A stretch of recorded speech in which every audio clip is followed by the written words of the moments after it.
যুদ্ধে এবার নতুন লক্ষ্যবস্তু নির্ধারণ করল ইরান, তালিকা প্রকাশ। গাদ্দাফি থেকে খামেনি, মিত্রদের পতনে পুতিন কখনো সর্বক্ষণও নিশ্চুপ।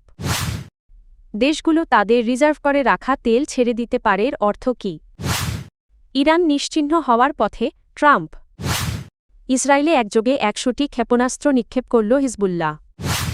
ইসরায়েল ও উপসাগরীয় অঞ্চলে অবস্থিত মার্কিন প্রযুক্তি জায়ান্টগুলোর কার্যালয়কে সম্ভাব্য লক্ষ্যবস্তু হিসেবে উল্লেখ করে একটি তালিকা প্রকাশ করেছে ইরান। দেশটির সংবাদমাধ্যম তাসনিম নিউজ এজেন্সির বরাতে এ তথ্য জানিয়েছে দ্য টাইমস অব ইসরায়েল।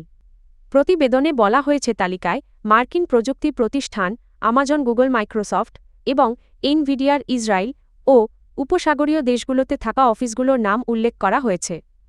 তাসনিমের প্রতিবেদনে বলা হয়, আঞ্চলিক যুদ্ধ যখন অবকাঠামোগত যুদ্ধের দিকে বিস্তৃত হচ্ছে, তখন ইরানের সম্ভাব্য লক্ষ্যবস্তুর পরিধিও ধীরে ধীরে বাড়ছে।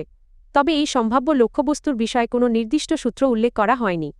মধ্যপ্রাচ্যে চলমান সংঘাতের প্রেক্ষাপটে সাম্প্রতিক সময়ে উত্তেজনা দ্রুত বাড়ছে।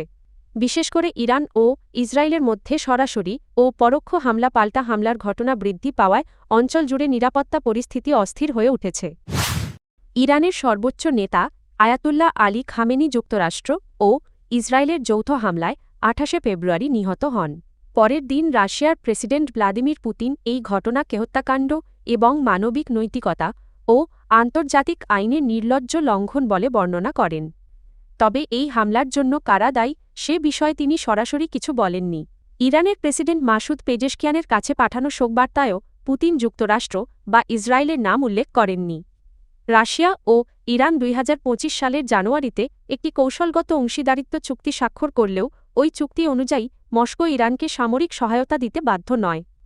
গত বছরের জুন মাসে যখন যুক্তরাষ্ট্র ইরানের পারমাণবিক অবকাঠামোর ওপর বোমা হামলা চালায়তক্ষণ পুতিন সেটিকে ইরানের বিরুদ্ধে সম্পূর্ণ অপ্ররোচিত আগ্রাসন বলে অভিহিত করেছিলেন।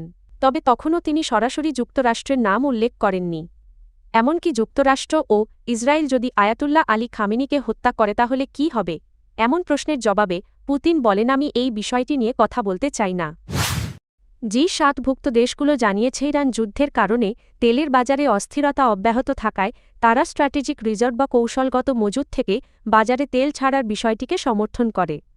কিন্তু এই কৌশলগত তেলের মজুদ কোথায় থাকে এবং তা ছাড়লে বাজারে কী ধরনের পরিবর্তন হতে পারে?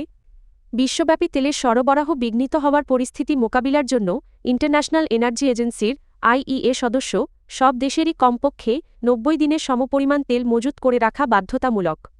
তবে এই তেল কোনো নির্দিষ্ট ভৌগোলিক স্থানে সংরক্ষণ করা হয় না। যেমন যুক্তরাজ্যের ক্ষেত্রে শেল বা বিপির মতো উৎপাদনকারী প্রতিষ্ঠানগুলো বিভিন্ন টার্মিনাল ও শোধনাগারে এই তেল মজুত করে রাখে। পাশাপাশি অন্য কোথাও সংরক্ষিত তেলকেও এই হিসাবের মধ্যে অন্তর্ভুক্ত করা যেতে পারে।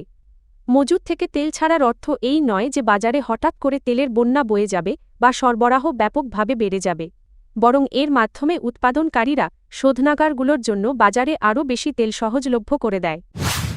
মার্কিন প্রেসিডেন্ট ডোনাল্ড ট্রাম্প দাবি করেছেন, ইরানের বিরুদ্ধে চলমান যুদ্ধে যুক্তরাষ্ট্রের জন্য খুব ভালো খবর রয়েছে এবং দেশটি প্রায় ধ্বংসের মুখে। মেরিল্যান্ডে সাংবাদিকদের সঙ্গে আলাপকালে ট্রাম্প বলেন, যুদ্ধক্ষেত্রে আমাদের জন্য খুব ভালো খবর আছে। স্পষ্ট করে বললে তারা, ইরান পুরোপুরি ধ্বংস হয়ে যাচ্ছে, ইরান নিশ্চিহ্ন হওয়ার পথে। তিনি বলেন, তারা প্রায় খাদের কিনারায় চলে এসেছে। এর মানে এই নয় যে আমরা এখনই যুদ্ধ শেষ করছি, তবে তারা শেষ হয়ে গেছে।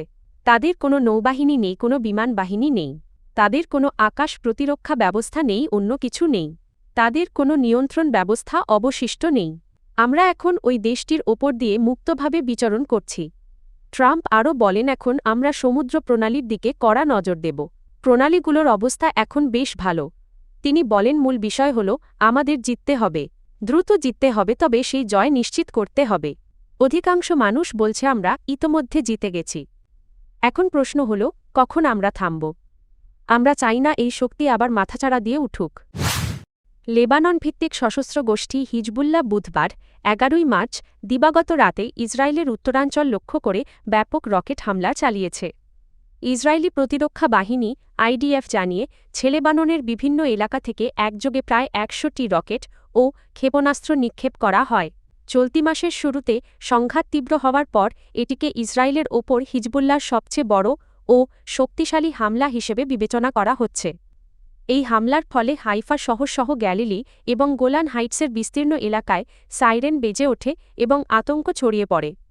স্থানীয় বাসিন্দারা দ্রুত নিরাপদ আশ্রয়ের দিকে ছুটে যান। আইডিএফ জানিয়ে লেবাননের একাধিক কৌশলগত অবস্থান থেকে এসব রকেট নিক্ষেপ করা হয়। ইসরায়েলের আকাশ প্রতিরক্ষা ব্যবস্থা অনেকগুলো রকেট প্রতিহত করতে সক্ষম হলেও হামলার ব্যাপকতা পুরো অঞ্চল জুড়ে উদ্বেগ সৃষ্টি করেছে।